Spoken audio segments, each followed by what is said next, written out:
What's up, everybody, and welcome back to the podcast. After pretty much a hiatus, we are back with a brand new episode, and we will be talking about Ant-Man and the Wasp, Quantumania. Does it deserve the hate that it's getting? Well, we're going to give our opinions on it, so let's talk about it right now. First, non-spoilers. All right, Marin, what is one thing in the film that is non-spoilery that you liked? Uh, Modoc. Modoc was pretty funny. I like. I don't think that's a spoiler because he was shown in the trailer. I mean, everyone knew about I'm not gonna say who plays him. I don't think that's not. That's a spoiler. Well, it's kind of Yeah. like accidentally Anyways, in the trailer. he was. I liked him. I liked his dynamic with the other characters. You know, Modoc was not a disappointment. I get why people hate it, but like my thing is that he looks just like that in the freaking comics. He looks weird in the comics. So you know, He's that's ugly. my. Just say He's ugly. He's an ugly. Yeah, he's an ugly character. But he's like every time I see him in movie or like in cartoon shows or like in comics or yeah, in comics I would say he's not. He's always being played as a silly villain. Not taken too serious. right. The Yeah, real threat of Ant-Man, as you can tell, what's up, is going to be Kang, which is also another thing that I really loved of this movie. Kang, I think Kang was the best part of the movie, to be honest. I agree. Yeah. About Modoc though, it's like I'm not gonna lie. I feel like Modoc was the one character I would have like one of the characters I thought we never see in the MCU due to like how how he looks, how he is in a way. I thought if we were to see him in the MCU, it would be completely different. He wouldn't be having that big head because at a one point, Agents of Shield was wanting to use Modoc, but Marvel's like, "Oh, like no, no, we got plans for him and all that." So it's just, guys, imagine how that version would have been. Probably not that good, but still. So seeing Modoc in the MCU was impressive and pretty interesting too, because of all the other characters we got in She-Hulk that one probably would have thought we'd never see in the MCU. So I feel like it makes many people wonder what other characters, what other weird, ugly type characters we can see in the MCU next. I agree, man. I totally agree. Overall, the story of Quantumania was it was a pretty, in my opinion, a pretty average Marvel story. It takes Right. it starts off with Scott Lang, just living his everyday life, after saving the world, of course, after Endgame, being the being, I guess, the Avenger that technically did save everybody if he wasn't let out of that the quantum realm. So it just takes place with that, man, and we see him just interacting with everyday people. Somebody confusing him for Spider-Man at one point, if you remember that scene, the coffee shop. Thank you, Spider-Man. I will say this about the Ant-Man movie. It made me chuckle a bit. Like it was pretty funny in my opinion. Not like other Marvel movies that try too hard. This one was like I don't know how to explain. Like I felt sincere I laughing. I see. With this film, like I would go more into detail about it in the spoiler part of the review, but it kind of gave me vibes of Ragnarok in a way, like how it was kind of like different. I don't want to like go more into like because this includes No, we all quite we a bit said so of far more. is what we've seen in trailers. We see that he gets, that's where it takes place. It takes place in the quantum realm. We see him, in the trailer getting sucked in by a device. Yeah, I'm not gonna say who built the device, but it's by a device. it, They all get sucked it in. was Cassie because it was in the trailer. that All right, well, was in spoiler the alert. trailer. That was in the trailer. So He's lying. But anyways, also I will say that we saw more of Janet Van Dyne, more yeah, of her character explored she in stole the this. show. Honestly, I feel like at times You too. did? Yeah, I like wouldn't say she stole the show. no, she didn't She was steal the show, interesting. but like she was. one of the standouts. Let's just say her and Kang, in my opinion, were like the two main standouts. Of course, You you know have Dog, of course. who wasn't a standout, who was kind of left out of the in the sidelines was the Wasp. We barely get to Yeah, see any of her character arc. that's pretty upsetting. I felt like she was just there when Scott needed her, or just like a convenient plot device. They could have You done know, much more with her, and I feel they could have done more with Kang also. it was because this is supposed to be an Ant Man and the Wasp story, but it kind of just felt like an Ant Man and the Stinger, whatever the freaking daughter's Yeah, superhero name is. Cass. What's her name? The Sting. Uh, I don't think did they reveal her hero name in the film? Well, isn't it already known what her name is? Stinger in the comics, and she has another name too. Yeah, well, it felt like it feels more like Ant Man and the Stinger than Ant Man and the Wasp, because the Wasp is pushed onto the sidelines, in my opinion. Yeah, but like, let's talk about Cassie because I feel like she get a lot of people are mixed with her for Well, she especially with Cassie's performance. maybe it has to do with something about her getting suddenly replaced. Yeah, I get that. What's your opinion on that, buddy? How they replaced her was kind of messed up because they didn't like the actress from Endgame. She had no idea she was getting replaced, and then like she didn't find out that she was getting replaced until like the D23, I think, when they like revealed the Ant-Man Quantumania news. That was when she got replaced. Like that was when she found out she got replaced. So it's kind of Yeah, messed up that they didn't. it's being played by Catherine Newton, who took over for I think her name was Emma Furman. Yes, Emma Furman, which I have no reason. I don't know why they did that. bigger Like it name makes, in a yeah, way. I guess, but like why not just hire her in the first place? I have I no, don't know. but with I feel bad. Hopefully they recast her again. Just to be recasting her for like every single Ant Man rendition, right? Am I wrong? yeah, I Like they guess. recasted her like 3 times already. Well, I mean, one of them was supposed to be like an older version of one, but yet now she's like a older teenager. So But yeah, shout out to Emma Furman, by the like, way. I want to I talk know about her we performance first for a second because to you who know talking about Emma or the other or the Emma, because like we with barely saw Catherine, her. no hate to Catherine Newton, she was great in Quantumania, but how Yeah, Emma was with Paul Rudd, I felt there was more of a connection there. we only saw a little bit of her, right?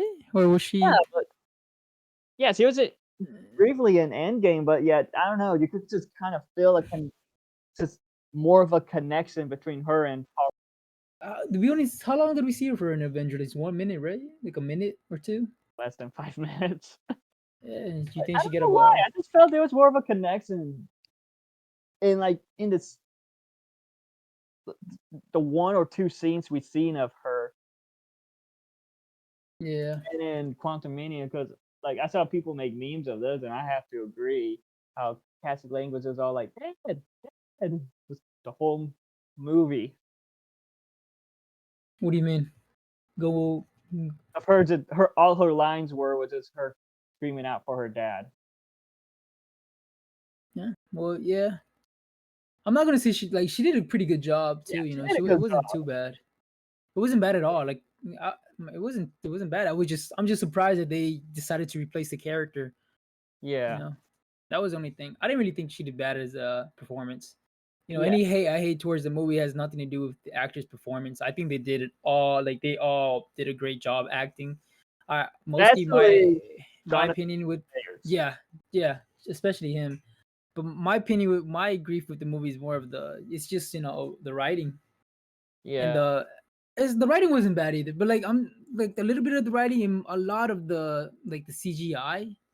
like they use this technology called the spacecraft, the volume, which is what they use for like the Mandalorian. What Stagecraft else? volume. Yes, they use for the Mandalorian, Kenobi. no, yeah, Kenobi, and they used it on Book of Boba Fett also, and Thor: Love and Thunder. The director of Quantumania. Go more into that. What is a stagecraft? I'll get into it in a minute, but okay. So the director Peyton Reed, he directed 2 episodes of The Mandalorian, and they used the volume spacecraft technology, which is like this, it's like a dome that is like just an LED screen that's like a virtual reality. Wait, it's an edit. So is it? Oh, so it's like just a big giant like dome filled with flat screen TVs, basically. In a way, yes. So it's like you move like the location, like it's Huh. like I said, it's like a virtual reality. So when they film it, do they use that like background in the movie, or do they replace all the background with like It, CGI? Or is the background mostly for the characters and to know where the camera will be angled at? You know what I'm that saying? too, in a way, it Or do they depends. actually use the background for the shots in the movie?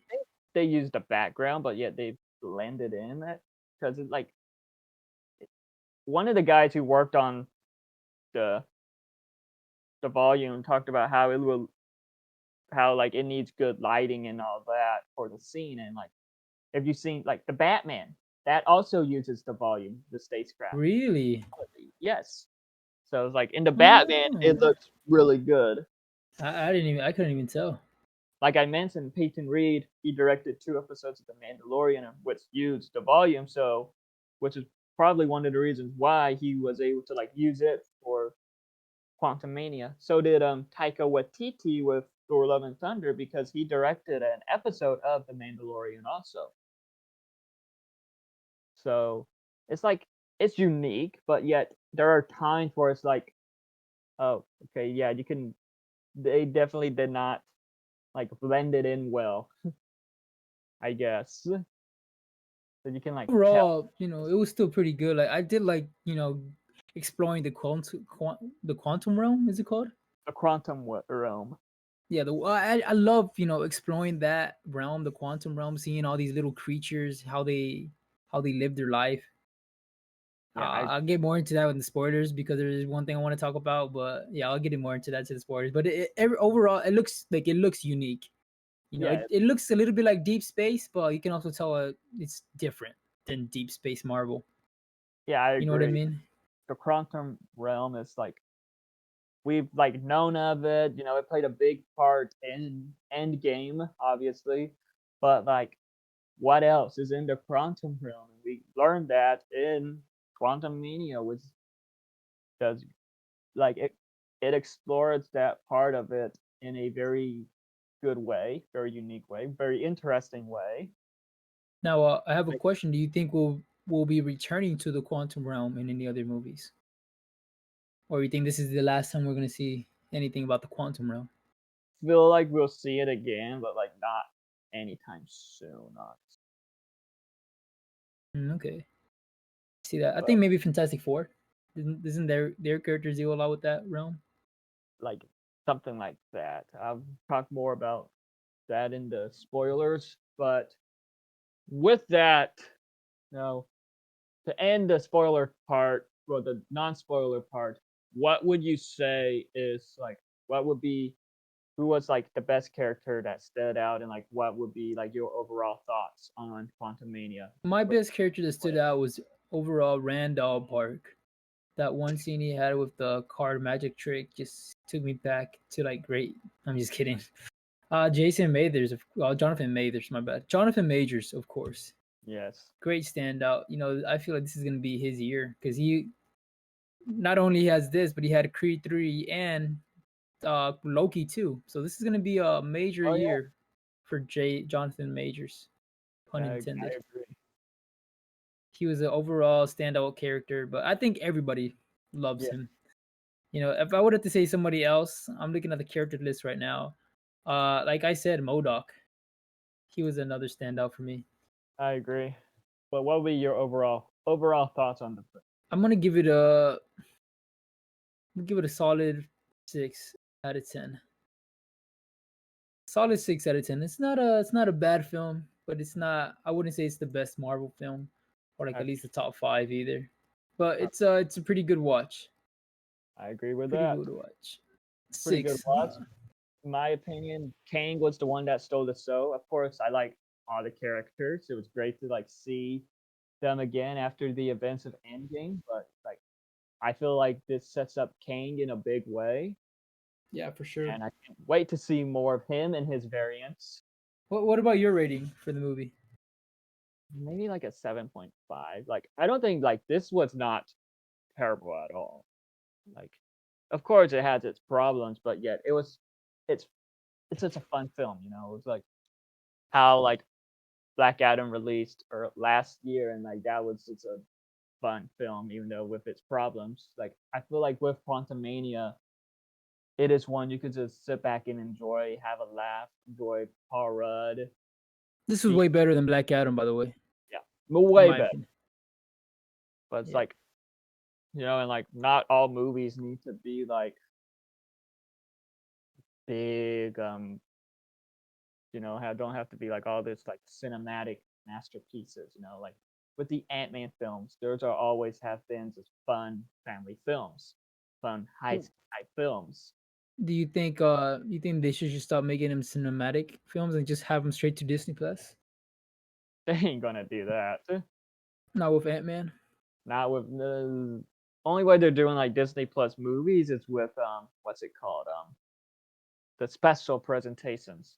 Even though like those are like less than an hour, but that's probably like the closest thing to movies we'll get on Disney Plus, to be honest. All right, so that concludes the non-spoiler part of the review. Now we're going to move into spoilers, and I want to just say right out the bat, damn, Modoc was heroic. At least we saw him become an Avenger in his final moments.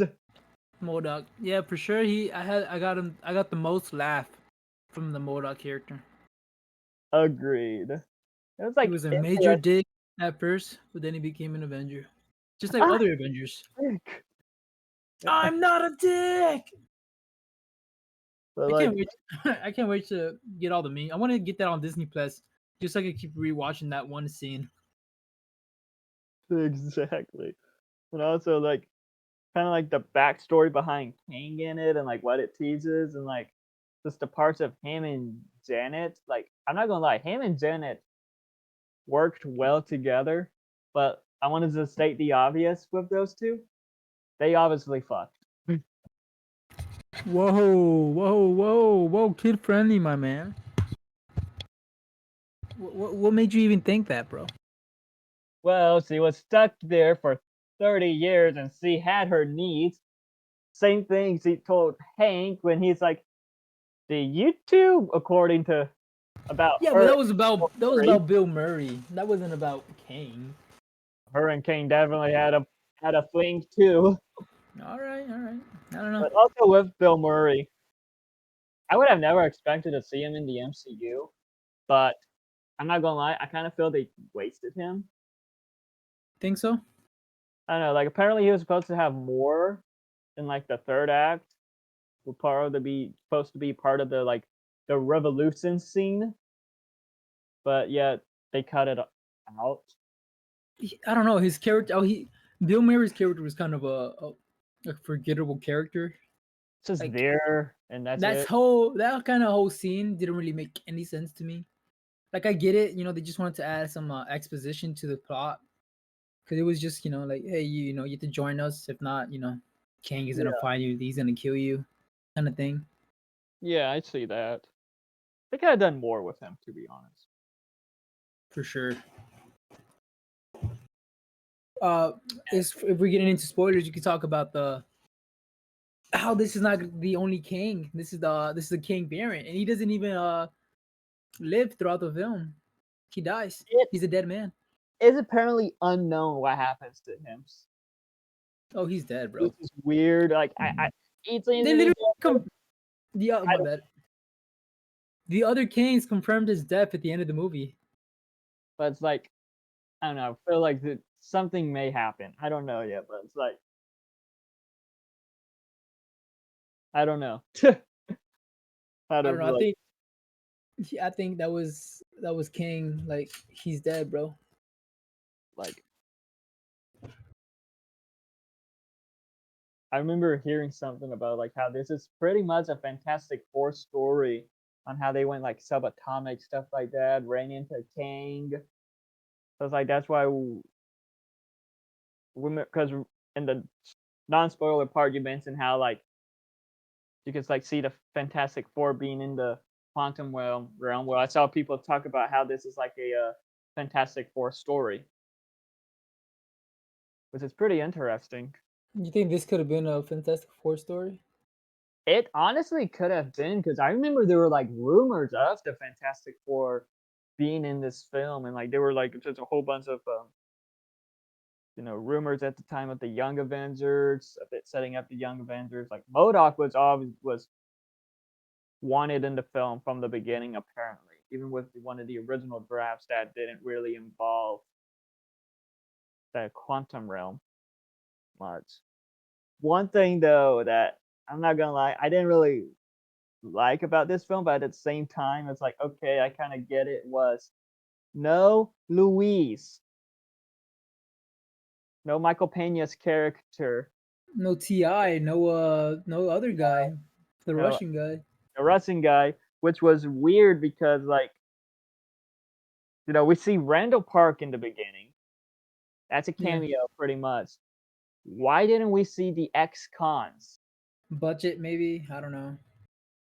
I don't know. That like kind of made no sense in my opinion, but it is what it is. But like this is why I say this is like the Ragnarok of the Ant-Man films because remember how in Thor Ragnarok, like a lot of the side characters like Zane, Darcy, Eric Selvig, they're not in it, and it's like Thor in like only maybe like 5 minutes on Earth, and then he's in Sakar. It's pretty much like this with Quantum Mania. It's like 5 minutes on Earth, and then the most of it's in the quantum realm. So that's why I say this is like the premise of Thor Ragnarok in a way. You With think they're just trying to do Thor Ragnarok again with Ant Man? no, mm, I don't know. I don't think so. I wouldn't say so. Where would you rank this in the Ant Man films? I like it more than Ant Man and the Wasp. This is probably my second favorite out of the Ant Man trilogy. But like, The first one's your favorite one? yes, because I don't know. I felt Okay. the first one was just more unique with the Hmm. shots, the like showing Ant Man be small with like the giant world around him in a way. Like when Scott first tries on the suit and that whole sequence of like him like in the like there was the bathtub scene, the vacuum scene, stuff like that. It's like just felt unique, and like I don't know why the other films haven't done more stuff like that, like more shots like that, more sequences like that. Which I believe it should have done more stuff like that. But yeah, like in my opinion, the first Ant Man is the best. Then would be Quantumania. Then would be Ant Man and the Wasp. But I don't hate the Ant Man films. They're enjoyable for what they are. They're just fun, entertaining films. I would That's how I say, see it. Nothing big, just yeah, that's how the Ant Man films I feel has always been. Like, they're not Captain America level big. They're not Spider Man level big. I would rank this for me for the Ant Man. I don't know. It's maybe because it's freshly in my mind. I would think this is better than both one and two. Uh, I just because I don't know. I like all that galactic quantum realm. I like when we explore stuff like that. The Me first too. one was pretty good. The second one is kind of forgettable with the ghost character. Is that her name? The villain of Ghost, that yeah, movie?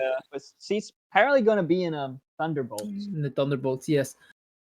But for the third one of my other I want to get into this scene where the last scene where they're all fighting each other, the big Kang army versus the quantum realm revolutionary.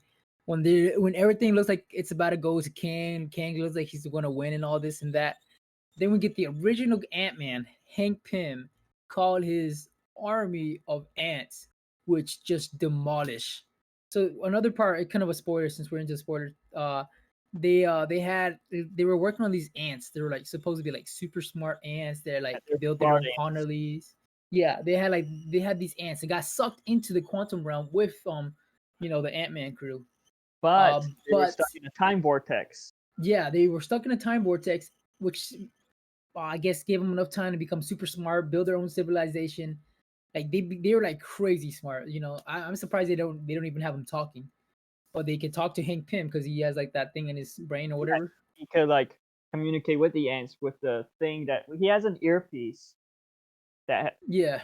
that's how So Scott is able to communicate with the ants too, like so through the he helmet earpiece and stuff like so that. these ants are like super crazy smart and freaking strong because they're in numbers, stronger in numbers. So at the end, when they're having that big war, King's about to win, these ants come and just kick the ass of Kang's army. They're even technically the reason why Kang got killed, in my opinion. Even though he wasn't technically dead at that point, he came back to fight Scott at the end. But And they he injured him pretty bad. God. That scene where I thought they were gonna show him the ants ripping his body apart. They didn't show that. I wish it would have. That would have been a cool ending for King. It And would. I'm just thinking like Thanos would have no chance if those ants were like to just come and attack him. Like good thing they didn't have those ants in Endgame because it would have been game over. But like with You talk about a Deus Ex Machina. Those that ants. Oh my god, bro. They were like I hope they show those ants again. In other movies, so like for other wars, if they ever need them again.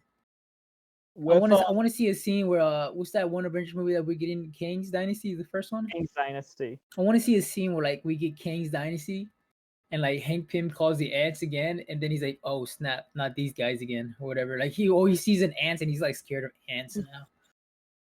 That'd be cool. But like it reminded me of a scene in the Avengers, the Earth's Mightiest Heroes Avengers cartoon. King is like taking them to like different times, I believe, different dimensions, and like this was the Hank Pym Ant Man. He uses the helmet to communicate with Rhodes because they were in a like in a time period where everything was extinct. Like a nuclear bomb happened, something. So, and the only thing that survives a nuclear explosion are Rhodes. So like Rhodes get into the time serum and like they defeat Kang. This was in a comic. It's a animated cartoon, the Earth's Mightiest Heroes one. Oh, okay, okay, okay. But that one's the best Avengers cartoon there is. Yeah, for sure. I remember that one. Yep. So it reminded me of that. And then there's the scene of Modoc's butt.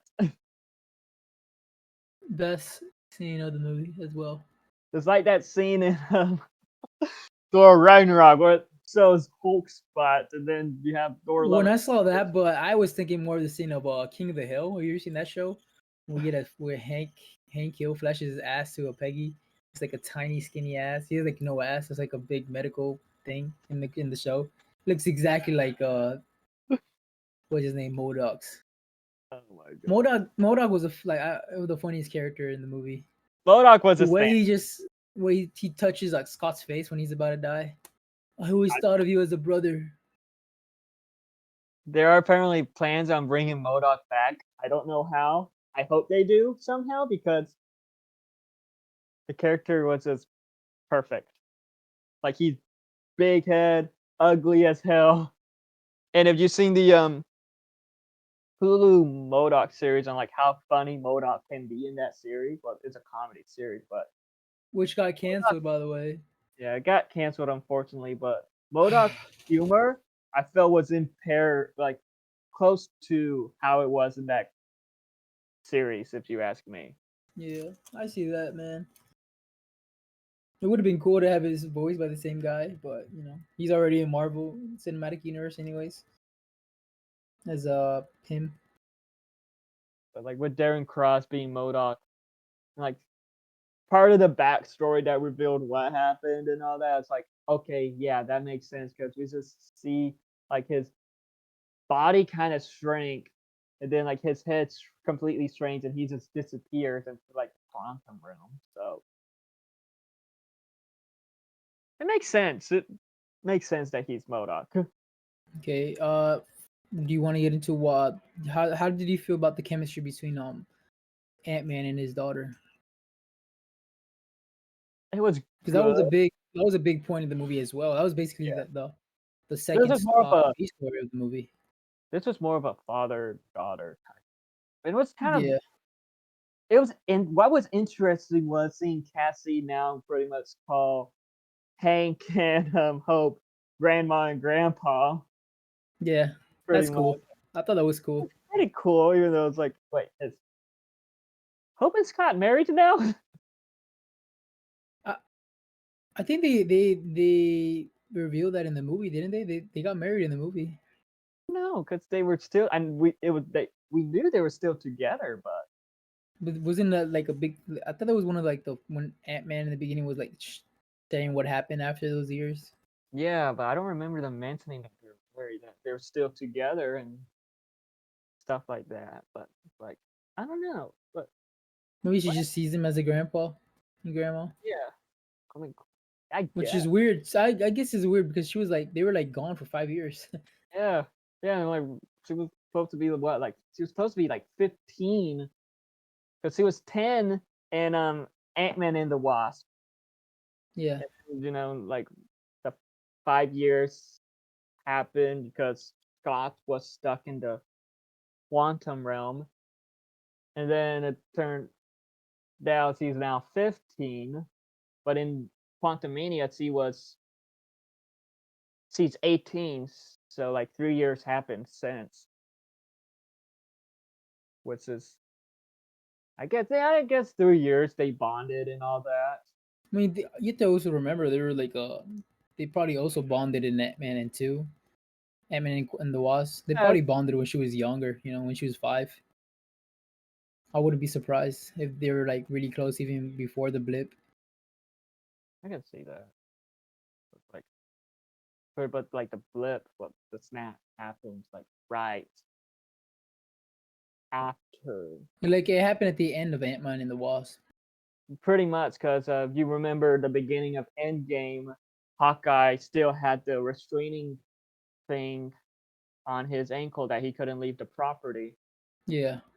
And like in the end of Ant-Man and the Wasp, Scott had his taken off.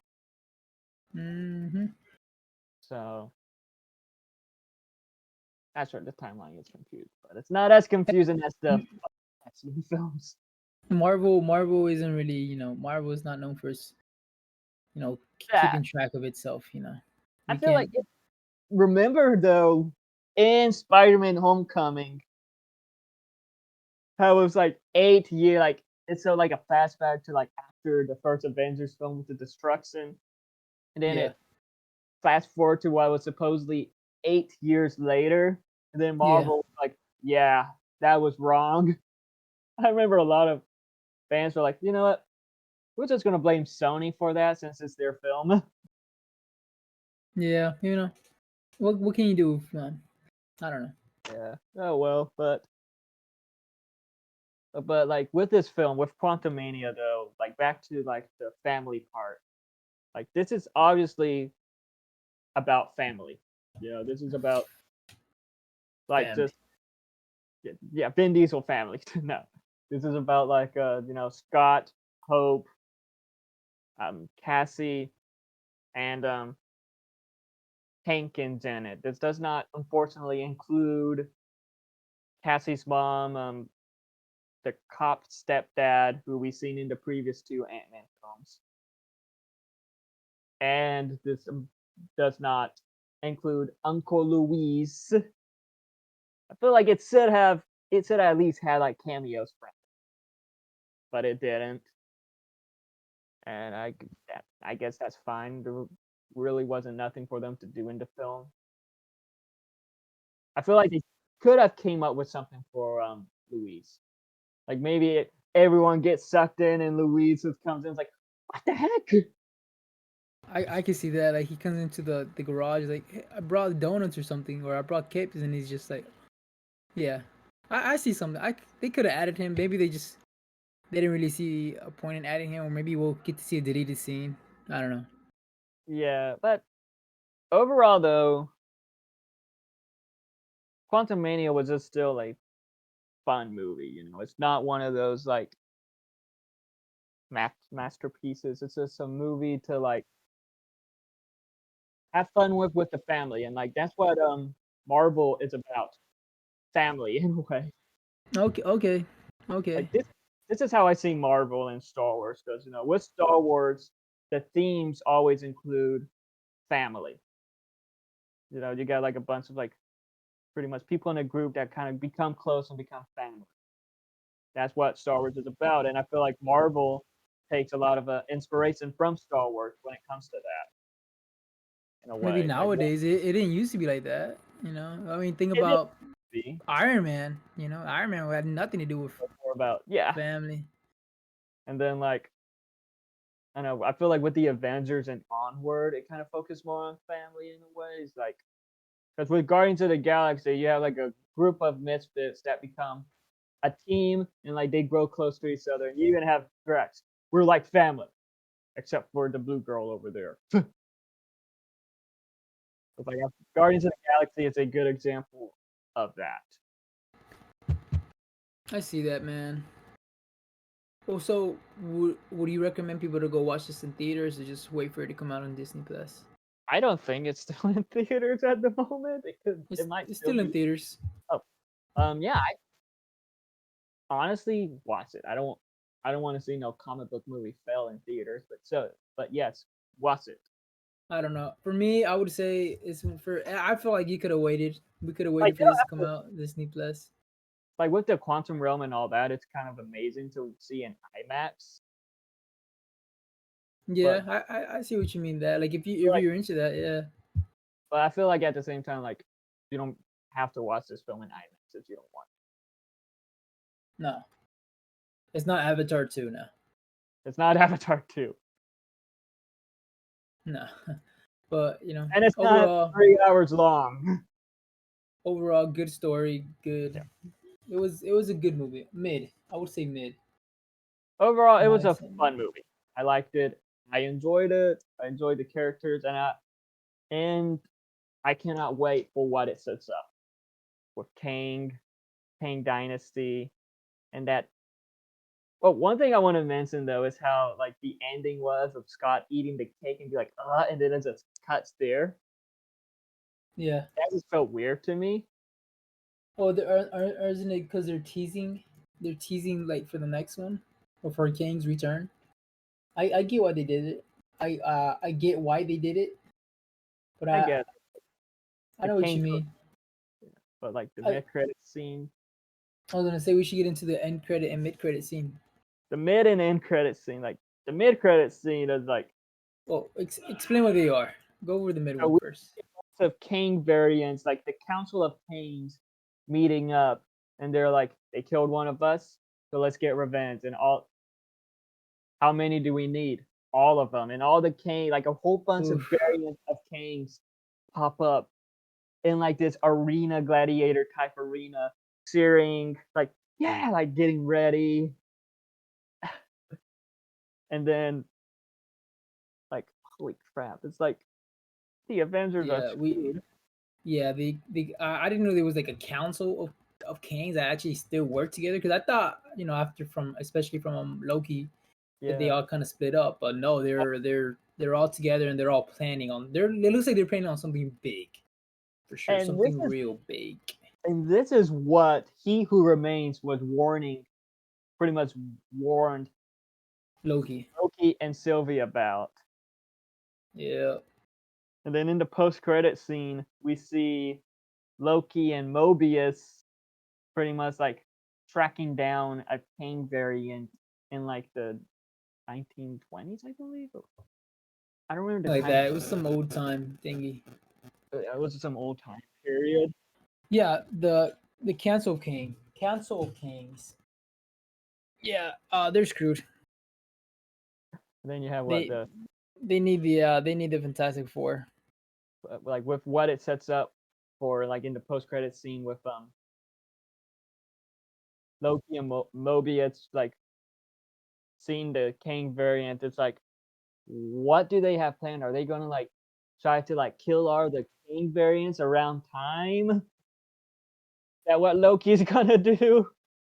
Or like just try to keep tabs on each one of them, or what? So I think like they're there's gonna. Well, so that's your theory. They're gonna try to kill him. either to kill him or to just keep tabs on him until Hmm. like they do something. Then they come to intervene. Like you have failed this universe. Man, I don't know. I'm excited. I'm excited to see. Hopefully they do it. I don't know. I can't wait to see him again. I don't know what other movie we might see him in. I think we might see him in the Marvels, like a little end credit scene of him. I'll be surprised if he's in the Marvels, and I won't be. He's obviously going to be in Loki, Yeah, for sure. That's gonna probably yeah but yeah. he's definitely in the Marvels. Most likely, I want to assume. Maybe a post credit for Guardians, but I don't know. But yeah, I guess that concludes the us reviewing about Ant-Man and the Wasp, Quantumania. Sir, yes sir. Right. Well, thanks for listening to us review Ant-Man and the Wasp, Quantumania, and hear us just talk a whole bunch of nonsense about it. Check out our socials down in the description below, and yeah, subscribe for more podcasts coming soon to the near future, as we have a lot to talk about from Yes Marvel sir.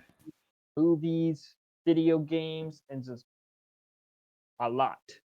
And thank you for joining us on our journey into fantasy.